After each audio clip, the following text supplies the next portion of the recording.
I'm Brian Tuskin, host of Cop to Corporate. Today we have Jeff Wu, former law enforcement officer and now in the private sector, who's going to talk about his journey from being in law enforcement and then what made him decide to retire and go to the private sector, and then talk about what he's doing now. Jeff, how are you? Thanks for being on my show. Very well. Aloha. Good to be here. And I feel very privileged and honored to be here. I've been watching you for 10 years or more in Cop to Corporate. And I remember in the early days when I was vice president of the National Asian Peace Officer Association, I asked you to speak at a conference. And it's almost like I was stalking you and forcing you to speak to our Asian law enforcement officers in Las Vegas. And I have to say that was the most watched and discussed session we had at that conference. And some people would talk to me about it to this day, like, "Hey, do you know Brian? He seems like a pretty good guy." And I usually say, don't even go there. You're not going to get a job with him. Okay, don't do that. But no, it was your Cop to Corporate website and blog has been a blessing to me and many others. And I really, really enjoy it. And like I said, privileged to be here and share my story.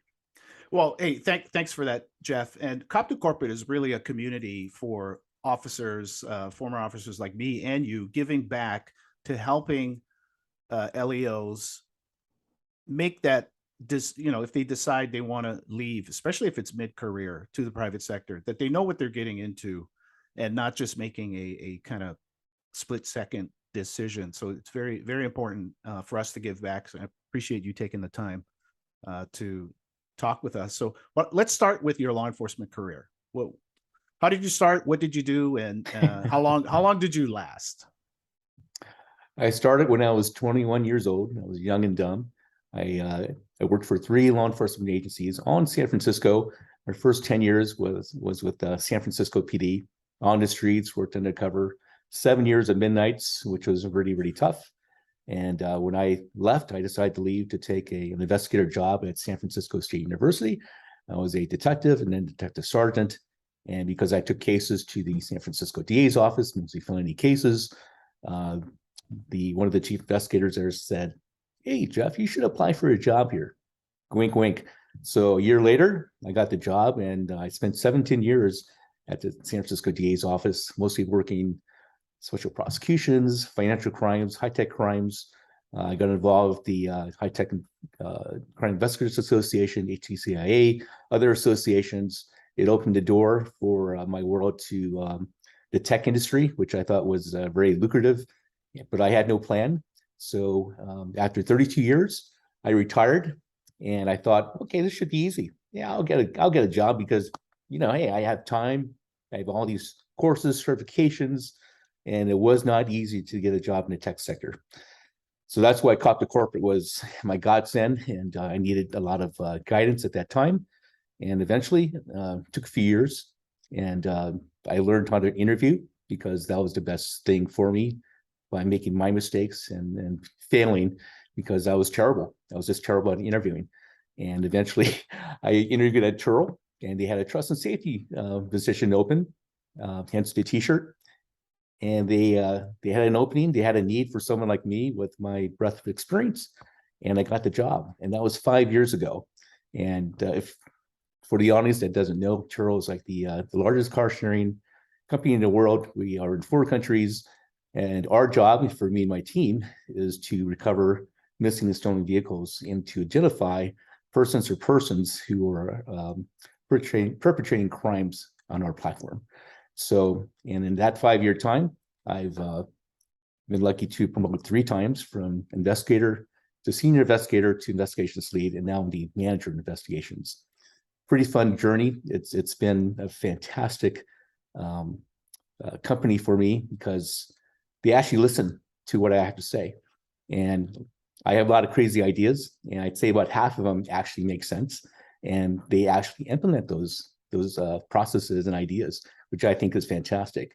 And where I came from, PD, I'd come in with an idea to a lieutenant's office, and usually it's like, "Get out of here, Woo, I don't want to talk to you."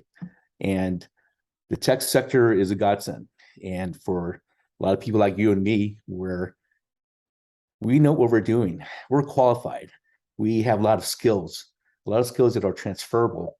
And sometimes we don't know how to translate that or implement those skills and the value that we have. And we have a lot of them to the private sector. And for me, it was a journey.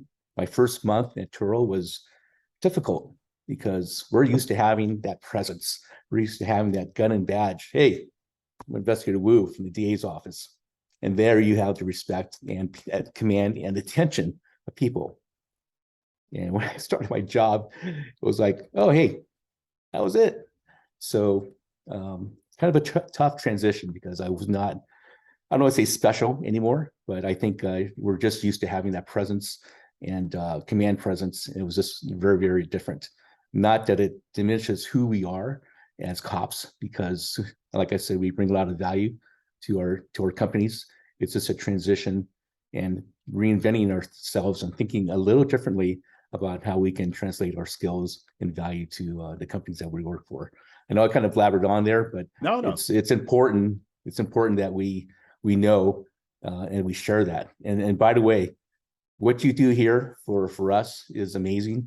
I think you're one of the big four. You, Carlos Francisco, Eric Vento, Scott Walker. You know, you're all my heroes because of what you guys do for us. And it's not easy. And I'm sure, you know, many people are tugging at you like, hey, help me here, help me there. And I tell you, what all of you do for us is invaluable because it has been for me and it will continue to be. So thank you.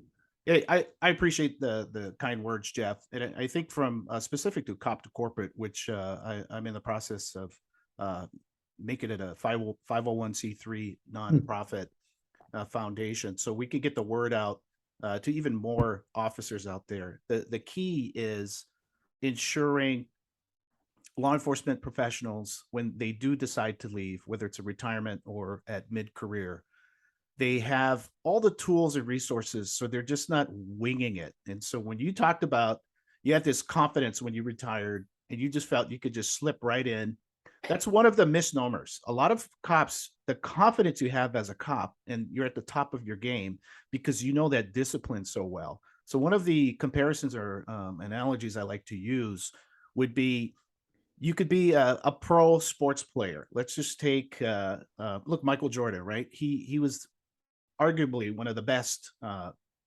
professional basketball players on earth. But when he retired, he decided to play baseball. Still a sport, major league sport, but it's a different sport. Same thing in private sector, right? You're the public sector, you're top of your game. You have the discipline, investigation, security, you know, operations, and then you move over into the security piece from public sector. It's a completely different major league. And you have to learn the nuances, and you can't just take everything that you were a cop and transfer it completely over, because there's culture, different cultures. The tech sector is completely different from like oil and gas, banking.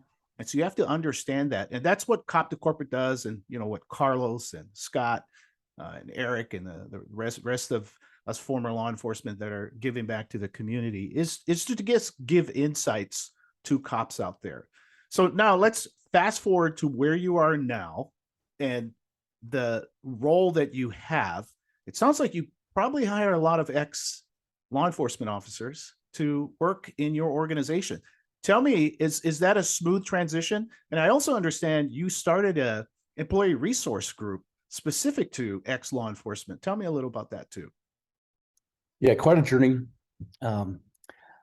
So in my job, I'm in charge of hiring our investigators. And yes, we look at we do hire former law enforcement. I look at hundreds and hundreds of resumes, and it doesn't go through some computer system or some scan system. I look at every one of them. I review every one of them. And it's not like recruiters looking at a resume for 6 seconds. It takes me about a minute, maybe two, depending on what is being shared. So, and I'm not a machine. I take my time doing it because I want to see what this person has and if it's going to work and if it's basically worth the call or being interviewed via Zoom.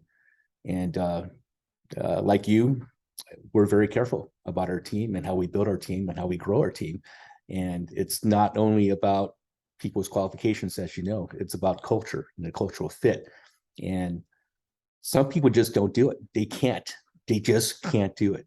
And I don't know how many times I've had cops, and I say this in a rather,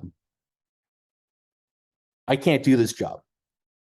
I'm not doing that. This is beneath me, or other things. And it becomes a problem because now their performance becomes an issue. Now it's a cultural issue. Now it's it's a team issue. And people in the tech sector are pretty smart, just as cops are. Everyone notices. And now it becomes an issue. It becomes a problem, and it blossoms. So, so we've had some of those issues. And because of that, I was trying to think of, well, there's got to be a way to help. There's got to be a way to help in our small way, in my small way, to help our law enforcement people who are coming in. And mostly these are people in mid-career, just like you and what you did at, from Bellevue PD to Redmond to Microsoft, and many, many other people. And I saw a pattern where the transition wasn't that easy, especially for me in the first month. And I noticed that's a key element for everyone, because you're changing your life. You're not changing your identity and who you are. In some ways you are, but you're changing your persona and who you work for. And some things have to change. Some cops can't do it. So I started an employee resource group called Transitioning from Law Enforcement to Churl. So I can help the people coming into our company. I can't do what you do. I'm not that overt. I can't do that. But I wanted, in a small way, in a small group, in one-on-one sessions, to help people that I knew I could help with our company, because number one, I know I could do it. I know I could help people, and they could help me too. So it's a two-way street. It's not always painted forward. It's sharing stories. It's being there for each other. And that was the main thing. So I started the ERG. I went to people ops. This is what I want to do. Never been done before in our company. Didn't know what I was doing. So I created a process. I created a doc. I said, okay, I think this is how it can work. This is my process. This is what we will go through in our meetings, with the disclaimer, of course. If you start threatening people, I kind of have to say something about that. That's a credible threat. But most people were agreeable to it. So we had our first meeting, and I thought, okay, I'm just going to try this and see what happens. Thinking, all right, cops don't want to talk. It'll be a short 10, 15-minute meeting, because it's hard for people to open up, especially about their feelings. That's not what we do very well. Because what do cops do well? We like to help people. We like to solve their problems. We love to complain. And we usually have a plan A and plan B. That's something we do very well. What do we don't do well? We complain. We don't take care of ourselves. We don't ask for help. Pretty simple. So I had those tenets in my mind, thinking, okay, we'll have a meeting. So I had that meeting. A few people showed up via Zoom because it was during the pandemic. And I wasn't very confident. I didn't think it would work. So 15 minutes rolled by and we started talking a little bit. And I was like, wow, I don't know if this is going to work out. Maybe this was a waste of time. Almost 2 hours later. Wow.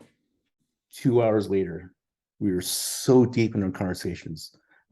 One conversation led to something else, and a tangent to something else. All involved me. We're all in.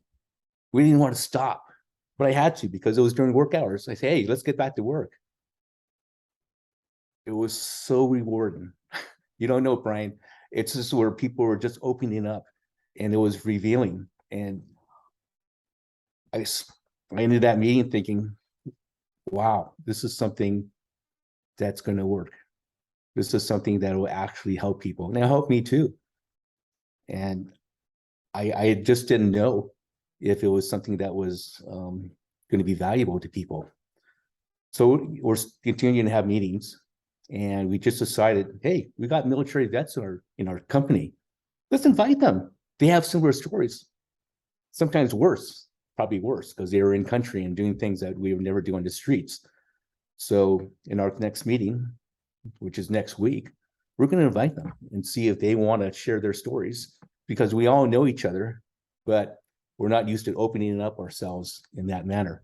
So, and this is our safe space. We want to have a safe space for us. And whatever's said here doesn't leave. And at the end of every meeting, what I say is, if you guys want to get together one-on-one of each other, whatever, just to talk, even for 5 minutes, you know well as I do, that 5 minutes from the heart can go a long way. And I'm very, very happy with this, man, because didn't expect it to go anywhere. Thought it would just fail and just, okay, let's just try something else. But it's working.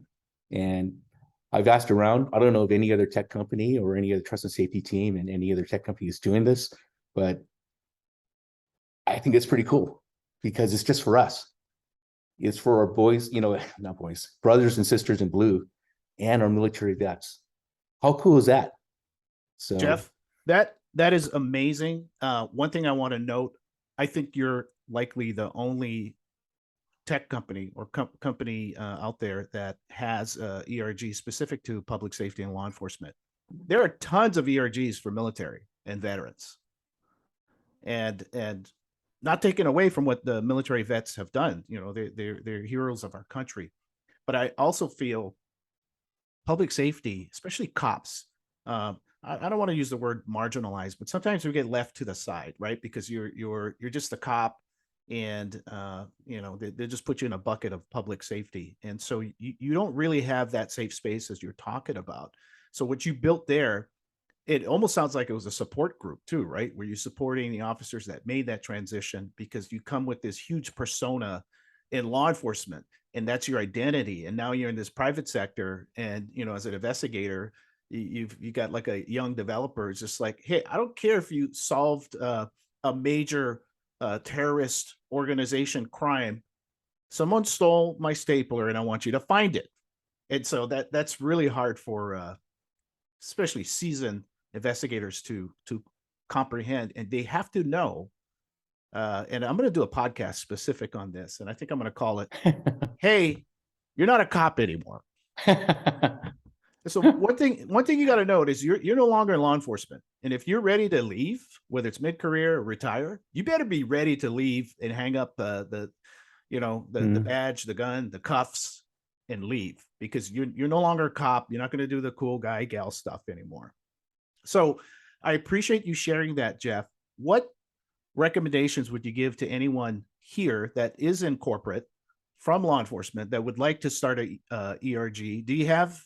Would you be willing to share documents? Would that be, or the model? I'm an open book, man. I mean, I shared it with you. I don't mind sharing it. It's no secret. It's just what is going to work for you and your company and your team. What I gave you was something that I thought was valuable to us, and I think it would work. So I'm not, above reproach. My way is not the best way. I just found something that worked for us, and that was it. The caveat on that, I use this as a recruiting tool when I do my phone screens and hiring manager interviews, and I know I'm talking to a law enforcement official or someone that's just retired. I use this because it works. And once people know, and they nod like you do, they nod like, "Oh, there's foreign cops here. Oh, you have something to help us." I get you know how the nod is like, "Huh, okay." So I know I have their seal of approval, which I think is pretty cool. And it's a retention tool. I'll be honest with you, it works. And if we're here to help people in their heads mentally and make sure they're okay. And what do we want in the tech sector? We want people to be high performing individuals. We want them to be happy. We want them to, grow in their careers. Well, this is a great tool to ensure that. And it works, man. I tell you, I'm very happy with that. And not all people talk. That's okay. They talk when they want to, when they're ready to. And if they don't want to, we're not going to force it. We're not here for that. It's a voluntary meeting, and I can't tell people as a boss, "Hey, you have to go to this meeting because you're going to go to it. You have to." No, it's voluntary. It's an ERG, and we want people to make sure it's valuable to them and make sure they get something out of it. Otherwise, okay, it's not in the cards for you right now. Maybe later. But I love this, man.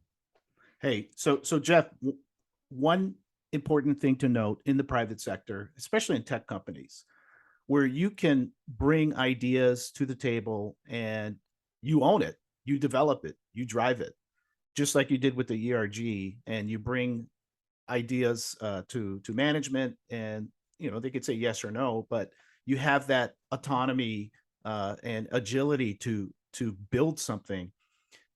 I think that's one of the things that attracted me to get into the private sector, because in public safety and government work, it's just so slow and archaic, but it has to be that way. Sometimes having that autonomy and maybe not complete direction scares a lot of cops that need to be told what to do. Like, here's the manual of operations, SOPs. What advice would you give people on the fence, want to leave mid-career, right, to come over to the private sector? What would be like the top three nuggets of wisdom you would give? Just to kind of conclude this short interview on the podcast. What would be the top three pieces of advice? Well, for mid-career people, I wasn't as brave as you and Tom Ewan that you spoke to earlier about leaving mid-career. I wasn't financially savvy enough, and I didn't have a plan. I wanted that pension, so I was in a different path than you, and I don't think I was brave enough to challenge myself to do that. And I think my wife was. She was in support of me getting out of law enforcement. I think because it's a difficult career for your family. It's a lot to go through. I don't know how many times I've said, hey, you really have to go to work. You have to go on that midnight shift, and I'd see her crying. It's not cool. Of course, I was going to work, right? That's what you do. You provide for your family, but at the same time, it wasn't a great situation. So I think that's why I changed jobs 3 times, because I wanted a better situation for me and my family. So it's a very personal decision. And speaking about my wife, I think whoever your partner is, that's a very, very deep conversation. Financially, I think that's one of the most important things. Besides job satisfaction and career growth and whatever else you can do in your life, I think it's a very, very deep decision. And I've heard you say, don't leave because you're raging, because you're pissed off at your department or your boss. It's got to be a very informed decision. And some people leave without being vested in their retirement. And I've talked to many cops like that. So why do you want to do that for, man? You're just screwing yourself. Don't do that. But I think financially is probably for me, the biggest thing, because if you are thinking about your future and your family, and for yourself, you have to, have that foundation. But let me ask you one question, and I don't know if we can do that as guests, but yeah, absolutely. When you left Redmond to go to Microsoft, tell me about your first month, because for me and people I've talked to, that seems to be the most difficult time. My first month was absolutely insane because we were rolled up into the IT security division, right? And so I was technical, but I wasn't super technical, and the learning curve was super steep. But what I loved about it, one, I didn't know half the things I was doing. I couldn't even understand what they were talking about, right? But I would just ask questions, and people were very open and gracious to answer my questions. And so it was a roller coaster. And I'd come home and I'd talk to my wife, and she goes, "Well, how'd it go?" And I tell her about my day, and she's like, "Do you want to go back to policing?" I said, "Absolutely not." I said, "I've decided once I'm leaving, I am looking straight to the windshield, not to the rearview mirror. And no matter what happens, I'm going to prevail." And it was challenging, but it was exciting, challenging. And I think maybe because I am entrepreneurial, just by nature, I'm an entrepreneur in mindset, right? And I'm just like, well, okay, let's see where this goes. How can I build my career at this company? And I went from the low rank investigator to the CSO, and it's just over years of learning. And so my first month, yeah, absolutely was tough, but it was exciting. And then the following month, and then the years, and it was just the growth. And so I think part of me giving back from cop to corporate to police officers out there in law enforcement is to just let them know what they're getting into. My story is going to be completely different. Your story is going to be completely different. Everyone has their own destiny to create. their own destiny, right? And they what you put in is what you're going to get out of it. So you got to be super careful. The cops to just leave, and they could have had like a free ride wherever they're working with, because you know how you got the really popular cops, the ones that they can do no wrong, and then they come to the private sector and they struggle because they're no longer, you know, the captain of the football team, The right? star. And that's hard for some people. And I give recommendations. If you're the captain of the football team or the star of your agency, well, just stay and retire until, you know, as long as you can go, because you'll never get that in the private sector. But if you're open and willing, and I'm so glad you brought your wife into the discussion, and significant others is part of the package. I call it the team. The team has to make the decision for together for it to work. Like my wife, if you read my blog, I posted about one of the reasons I left. My wife had a severe medical incident that made me decide, hey, it's time for me to look at other opportunities, and she wanted me to leave, and so it was based on that decision. Now, I'll save it for another podcast. I'm not a financial advisor, but I would say if you do have a pension, giving up a pension is a huge decision that you have to make. And I would say just go out there and go on YouTube, go online, look at financial advisors. Pensions are a thing of the past. So if you have it, hold on to it, right? But if you're willing to move and understand what 401ks are, what IRAs are, what Roth IRAs and options that you have out there, most Americans do that, right? If you look at it, I mean, there's only what a million law enforcement out there. It's about a million. It was like 350 million Americans we have here in the working age. So somebody's doing something, right, from a financial perspective. So you have to look at, well, there are other options out there, but if the pension is what's keeping you there and the medical benefits, yeah, that's a huge decision to make. But as you see, I interview a lot of mid-career officers that have left, and they are successful with what they're doing. Tom Newen being one of them. It's a great successful story. Indeed. Well, Jeff, I want to thank you again for being on my podcast. Connect with Jeff on LinkedIn, and he will, you know, send you a copy of his ERG template. And until then, people, follow me on cop2corporate.com for insights, and we'll see you later. Take care. Thank you, sir.